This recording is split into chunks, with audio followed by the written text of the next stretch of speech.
opina. Es la 1:02 p.m. Es un gusto seguir con ustedes. Estamos en Meridiano Blue. Hoy es jueves 13 de noviembre. Saludo a quienes a esta hora están con nosotros en Ditu y en el canal de YouTube de Blue Radio. Hoy, hace 40 años, en la noche de hoy exactamente, se conmemoran 4 décadas. 40 años de una de las más graves tragedias causadas por fenómenos naturales en la historia de Colombia.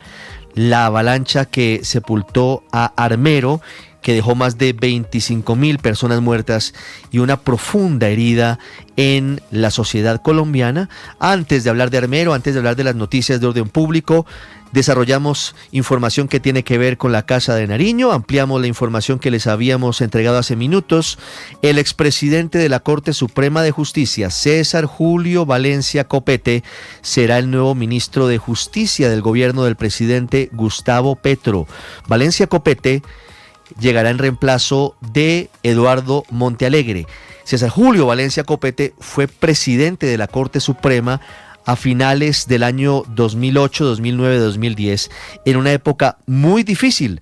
Fue uno de los más vehementes magistrados en contra del entonces presidente Álvaro Uribe en medio de escándalos como el de las chuzadas del DAS, que fueron ordenados desde el gobierno Uribe y que buscaba interceptar a los magistrados de la Corte Suprema de Justicia. En segundos vamos a la ceremonia de la policía en la que habla el presidente Gustavo Petro. Antes voy a Armero, Guayabal, la temperatura a esta hora es de 30 grados. Fernando González con los actos conmemorativos, 40 años después de la tragedia de Armero, de la tragedia de Colombia por la erupción del volcán Nevado del Ruiz. Con ceremonias religiosas que iniciaron desde las 8 de la mañana, actividades culturales, condecoraciones a rescatistas de la tragedia, acá en el Campo Santo de Armero, convertido en todo un escenario donde el recuerdo florece y donde aún se mantiene viva la esperanza de volver a reencontrarse con aquellos niños que desaparecieron tras la tragedia de 1985. Carlos Carrillo, director de la Unidad Nacional de Gestión del Riesgo, envió un fuerte mensaje al país para estar más pendientes y evitar una tragedia similar. Hace 40 años, la naturaleza demostró su descomunal poder y el Estado su pequeñez. Desde entonces, muchos gobiernos han trabajado para que una tragedia así no se repita jamás, que nunca más la negligencia, los llamados no atendidos, las alertas ignoradas y los oídos sordos nos cuesten decenas de miles de vidas. Por su parte, la gobernadora del Tolima, Adriana Magali Matiz Vargas, entregó la primera etapa del Parque Jardín de la Vida. Estamos haciendo entrega al señor alcalde del Parque Jardín de la Vida. Esa fue una reconstrucción, hicimos una primera fase que fue en la iglesia de San Lorenzo, el poder recuperar ese espacio que tanto quieren los artistas. Los actos artísticos y culturales continúan durante toda la tarde en la tarima principal y sobre las 11 de la noche se realizará una gran velatón. Regreso con usted en minutos, Fernando, a Armero, Guayabal, porque antes hablamos de las graves alteraciones del orden público de las últimas horas en el suroccidente del país, combates muy intensos en la zona del Patía, ataques de las disidencias de las FARC contra 5 municipios del departamento del Cauca casi de manera simultánea, y lo último, retenes ilegales, uno en la vía Panamericana y otro el cierre de la vía a Buenaventura. Convulsionado orden público en el suroccidente del país. Desde Cali, Hugo Mario Palomar. Ricardo, hombres armados vestidos de camuflado aparecieron hace algunos instantes en plena vía Panamericana en el sector de Párraga, muy cerca del municipio de Rosas, al sur del departamento del Cauca. Allí obligaron a los conductores a detener sus vehículos y pintaron grafitis del Frente Carlos Patiño de las disidencias de las FARC en algunos camiones. Algunas personas que transitaban por esa carretera reportaron disparos. Una balacera, robándose una mula a la hora. Tener precaución, señores, tener precaución. En otra carretera importante de esta región, en la vía a Buenaventura, aparecieron esta mañana 3 cilindros con emblemas de las disidencias de las FARC que obligaron a su cierre por algunas horas hasta que la fuerza pública descartó que tuvieran explosivos. La gobernadora del Valle, Dilian Francisca Toro, dijo que estas acciones son la respuesta a las operaciones militares en contra de alias Iván Mordisco. Ustedes saben que ha habido una operación exitosa en Guaviare contra esta estructura. Como retaliaciones han empezado a hacer ese tipo de acciones, pero para eso está la fuerza pública. En las últimas 48 horas se han reportado también ataques contra la fuerza pública en los municipios de Padilla, Suárez, Caloto, Corinto, Inzá y en el Patía Cauca. Hace algunos minutos también fue atacada con drones la estación de policía del municipio de Timbío, Cauca. 1.07, Marcela Peña, ¿sigue cayendo el precio del dólar? ¿A qué se debe esa caída de la divisa y cómo cierra hoy? Buenas tardes. Buenas tardes, Ricardo. Cierra hoy en 3.747 pesos con 25 centavos, pero el promedio de negociación estuvo en 3.719 pesos con 40 centavos. Llegamos a romper la barrera de los 3.700 a comienzo de la jornada, el precio más bajo desde por lo menos abril del año 2021. Se debe a muchos factores, pero uno de los más importantes es la cantidad de dinero que está moviendo el Ministerio de Hacienda y el Tesoro Nacional. Le tengo las cifras recién salidas del horno. Entre septiembre y octubre, la tesorería vendió dólares, los puso en el mercado para comprar pesos por 4.232 millones de dólares. En el contexto internacional tenemos, entre otras cosas, el fin del cierre del gobierno federal en Estados Unidos. Sin embargo, y como les dijimos ayer, es posible que esto no dure para siempre. Hablamos con Carolina Monzón, gerente de investigaciones económicas en el Banco Itaú. Ya se podría estar cercano a los pisos. Estimamos para cierre de año una tasa de cambio cercana a los 3.900 pesos. Ella no es la única que cree que estamos a punto de rebotar. En el Banco de la República están observando lo que pasa con el dólar. Creen que la principal influencia viene del gobierno nacional y simplemente están observando lo que va a suceder con la divisa. No va a haber intervenciones y van a esperar si rebota o no rebota en los próximos meses. Muy bien, Marcela, hablando de el bolsillo, hoy fue presentada a los congresistas de las comisiones económicas la nueva reforma tributaria que el gobierno llama Ley de Financiamiento. Busca recaudar 16 billones de pesos. El gobierno mantiene el impuesto a la cerveza, mantiene el impuesto a los licores. No hay ambiente político hoy, evidentemente, a pocos meses de las elecciones para sacar adelante nuevos impuestos. Incluso hay modificaciones al impuesto de renta. Alejandra Bello. El gobierno nacional presentó una versión ajustada de su reforma tributaria luego del recorte al presupuesto de 2026. El nuevo texto concentra buena parte del recaudo en impuestos al consumo, especialmente en productos como licores, tabaco y bienes con externalidades negativas. Ante esto se pronunció el senador Jairo Castellanos, presidente de la Comisión Tercera del Senado. A poner los puntos más neurálgicos, el tema de los licores, el tema de las melazas, el tema de los conciertos, el tema de los... Vamos a empezar la discusión. Esto hasta ahora comienza. El Ministerio de Hacienda busca obtener 16,3 billones de pesos con esta iniciativa, de los cuales 4,1 provendrían de los nuevos tributos al alcohol y al tabaco. En este último caso, la propuesta plantea un cobro base de 11.200 pesos por cajetilla, más un impuesto adicional, mientras que para las bebidas alcohólicas se mantiene una tasa del 19% con recargos según el nivel de alcohol. Otro capítulo incluye 2,9 billones por aumento del IVA, que ahora aplicaría también a los juegos de suerte y azar y a los vehículos híbridos. En materia de impuesto al patrimonio, el gobierno mantuvo su meta de recaudar 2,2 billones, reduciendo el umbral de pago de 3.585 millones a más de 1.900 millones de pesos. Está relacionado, Alejandra, con el cobro de impuestos, los estudios sobre esperanza de vida. Hay uno que revela la OCDE, que es el Club de los Países Ricos. Colombia pertenece a ese club. Muestra el estudio que Colombia es el país de la OCDE que tiene menores esperanzas de vida más bajas por factores como el gasto en salud y la falta de personal médico. Sebastián Martinelli. Según el informe Panorama de la Salud 2025, publicado el día de hoy, los colombianos viven en promedio 77.5 años, 3.6 menos que el promedio de más de 40 naciones analizadas de la OCDE. El estudio resalta que, aunque el país ha alcanzado una cobertura sanitaria del 99%, su desempeño general sigue siendo inferior frente al promedio de la organización. Colombia registra 304 muertes prevenibles por cada 100.000 habitantes, más del doble que el promedio, y un gasto en salud salud de apenas $1.877 per cápita frente a casi 6.000 de la media. También preocupa la escasez de personal médico, con solo 2,5 médicos y 1,6 enfermeras por cada 1.000 habitantes, cifras muy inferiores a las del resto de países miembros. Pese a ello, el informe destaca aspectos positivos: una de las tasas de suicidios más bajas, bajo consumo de tabaco y alcohol y un porcentaje mínimo de personas que califican su salud como mala. Pero también preocupa la alta tasa de sedentarismo en adultos, que es del 35%. 1:11, hablando de la salud.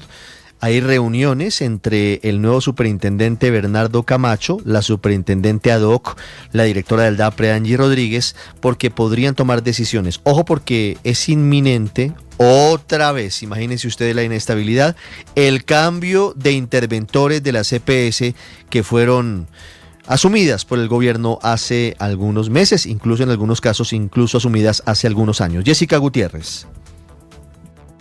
Hace 2 semanas, Bernardo Camacho asumió como Superintendente Nacional de Salud y ya se conocen las primeras medidas que estaría evaluando en su gestión. Pues según fuentes consultadas por Blue Radio, Camacho analiza la posibilidad de realizar cambios en los agentes interventores de las EPS que actualmente se encuentran bajo administración del gobierno, un total de 9 entidades. En el caso de Nueva EPS, la superintendente ad hoc Angie Rodríguez también estaría revisando el cambio de la agente interventora de esta entidad. Y es que, de acuerdo con la información conocida, las decisiones podrían concretarse en los próximos días. Por su parte, el representante Andrés Forero manifestó sus observaciones frente a la posible medida, señalando que Camacho podría estar preparando movimientos similares a los que realizó el ex superintendente Giovanni Rubiano al llegar a esta entidad. Hasta el momento no se han dado a conocer los motivos específicos por los cuales el superintendente Camacho consideraría reemplazar a los agentes interventores de las EPS. 1:13, solo hasta este viernes se sabrá si es enviado o no a la cárcel Ricardo González, que es el segundo detenido por el homicidio de Jaime Esteban Moreno Jaramillo, el estudiante de la Universidad de los Andes en la noche de Halloween. Calila Peña, este hombre tenía antecedentes pero de consumo de licor, consumo problemático de licor, pero no tenía antecedentes penales. Sí, señor, ese fue uno de los argumentos que también sustentó la fiscal el día de ayer sobre presuntos problemas que habría tenido en otros trabajos por el consumo de alcohol. Quiero contarle que hace pocos minutos se levantó la sesión hoy entre los argumentos de la defensa para solicitar no imponer la medida de aseguramiento. La abogada Marcela López aseguró que, según los videos, para esa defensa González no fue responsable de realizar la totalidad de la conducta y el homicidio. También explicó la supuesta razón por la que huyó de Bogotá. Escuchemos. ¿Qué hizo cuando se enteró por medio de las capturas y por el medio del fallecimiento de Esteban? Lloró, señora juez, por lo que había sucedido, por miedo, por angustia. ¿Y qué hace un joven, casi un niño, cuando sucede eso? Va a su entorno natural, a su entorno familiar, al domicilio. La Fiscalía, Procuraduría y Representación de las Víctimas rechazaron su sustentación y reiteraron que se envía a la cárcel a González. Esto dijo el abogado de las víctimas. Les estaríamos enviando un mensaje clarísimo. ¿Y cuál es el mensaje? Tranquilo. Ustedes pueden delinquir, señores ciudadanos, pueden matar deliberadamente en la calle, que no pasa nada. Usted puede defenderse. La juez sexta de control de garantías de Bogotá decidirá mañana a las 10 de la mañana si envían a la cárcel al joven identificado con camisa y orejas de conejo negras. 1:15, se presentó un confuso incidente hace algunos minutos en Unilago, en el norte de Bogotá. Nicolás Rodríguez, ¿qué pasó? Ricardo, sí señor, esto ocurrió sobre la carrera 15 al frente de este centro comercial donde venden artículos de tecnología, y en video quedó registrado el linchamiento a una persona, según confirman las autoridades, por tratar de hacer una transferencia falsa por medio de ese lector de código QR en uno de los establecimientos. Uno de los propietarios aparentemente alertó lo que estaba sucediendo en este momento a las otras personas de los locales comerciales y literalmente la policía lo tuvo que sacar completamente blindado para evitar que lo siguieran golpeando o linchando. Escuche usted el momento de lo que sucedió hace pocos minutos a las afueras de Unilago.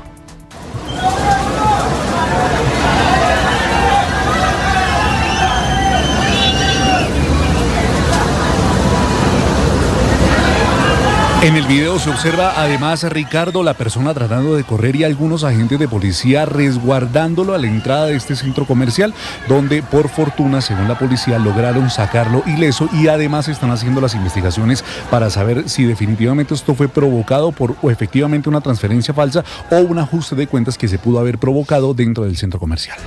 ¿Pero este hombre resultó herido o está ileso, Nicolás? Según lo que confirman las autoridades, Ricardo, no se registró por lo menos ninguna herida a este hombre que sacaron corriendo del centro comercial.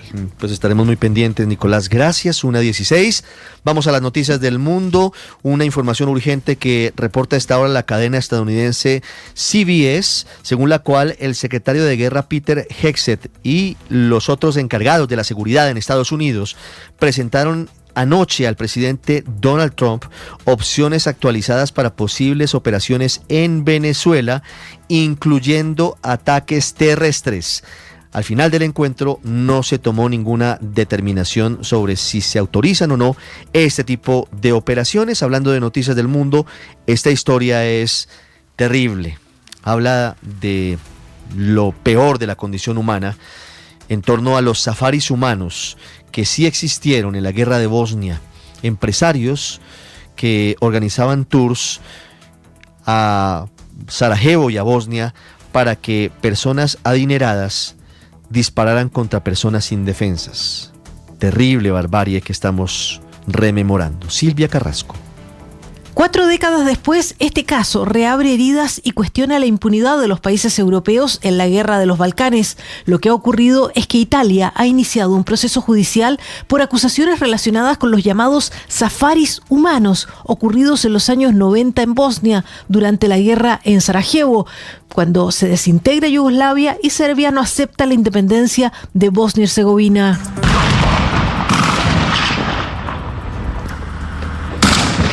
En medio de esa guerra, una de las etapas más cruentas fue el sitio de Sarajevo, donde francotiradores disparaban a los civiles que salían de sus casas, generalmente en busca de comida.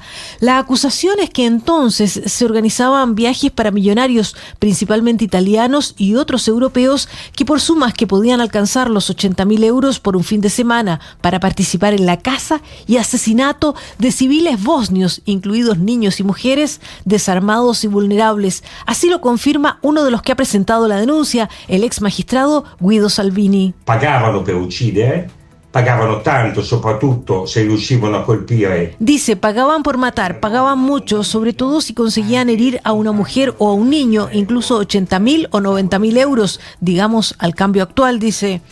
Esta grave denuncia fue investigada por el fiscal de Milán, Alessandro Gobi, con la colaboración de periodistas y abogados como Ezio Gabezzini y Nicola Brígida, quienes recopilaron testimonios clave de sobrevivientes, agentes secretos e incluso funcionarios locales de Sarajevo. Destacan las declaraciones de un antiguo agente de inteligencia bosnio y varios testigos que describen a los cazadores como un grupo organizado de civiles con entrenamiento militar, amantes de las armas y que operaban en alianza con militares serbobosnios. Silvia, gracias. 1:19. Más noticias del mundo. La alerta por gripe aviar en media Europa. Ojo con eso. Y también la conmemoración de 10 años de uno de los peores atentados terroristas en la historia de París. César Moreno. Hola, muy buenas tardes. La gripe aviar despierta las alarmas en España y prácticamente en Europa. El gobierno ordenó el confinamiento en todo el país de las aves de corral ante el aumento del riesgo de expansión de los casos de gripe aviar en Europa. La orden se extiende a todas las granjas avícolas, incluidas las explotaciones ecológicas y las de autoconsumo o las que produzcan carne o huevos para su venta directa al consumidor. Y además, la prohibición de que los animales permanezcan al aire libre. Reino Unido y Francia, también afectados por esta gripe aviar, impusieron igualmente el confinamiento de las aves de corral. Además, hoy se informó que el virus de la gripe aviar más mortífero de la historia, el tipo 2.3.4.4b, culpable de la muerte de cientos de millones de aves en los últimos 5 años, ha asaltado una vez más a los mamíferos y ha arrasado la mayor población de elefantes marinos del mundo, ubicada en la remota isla de Georgia del Sur. Este es un territorio bajo control del Reino Unido y situado a unos 1.500 kilómetros de la Antártida continental. El El Servicio Antártico Británico calcula que más de 50.000 hembras, que es la mitad del total de la población de elefantes marinos, han desaparecido de un año para otro por culpa de esta gripe aviar. Cambiamos de tema porque hay tensión en el lejano oriente. La primera ministra japonesa, Sanae Takaichi, dejó entrever que su país intervendría militarmente en caso de que China atacase a Taiwán, pues no cayeron nada bien estas declaraciones en Beijing y China advirtió a Japón que cualquier intento de interferir está condenado al fracaso. Lin Jian, del Ministerio de Asuntos Exteriores chino, sentenció: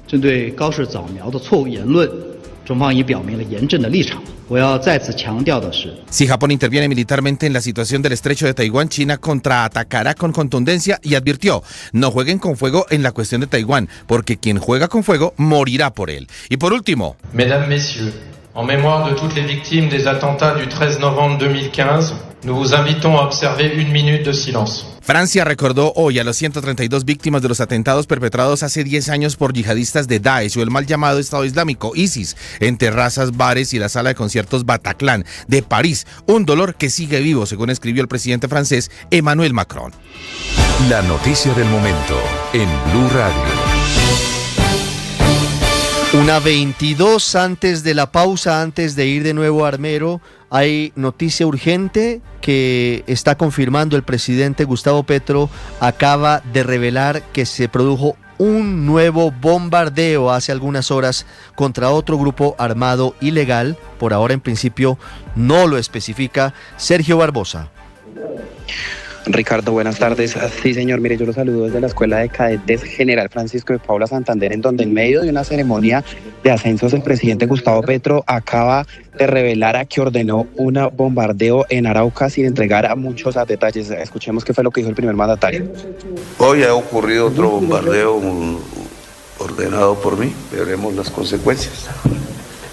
En el departamento de Arauca, ambos, Guaviare y Arauca más, limítrofes con Venezuela, en un momento que está siendo demasiado difícil. ¿Por qué? Porque indudablemente corren fuerzas hacia allá buscando que el desastre que anuncian pues se convierta en un espacio magnífico para que las mafias tomen el territorio, como sucedió en Siria, Libia, Irak.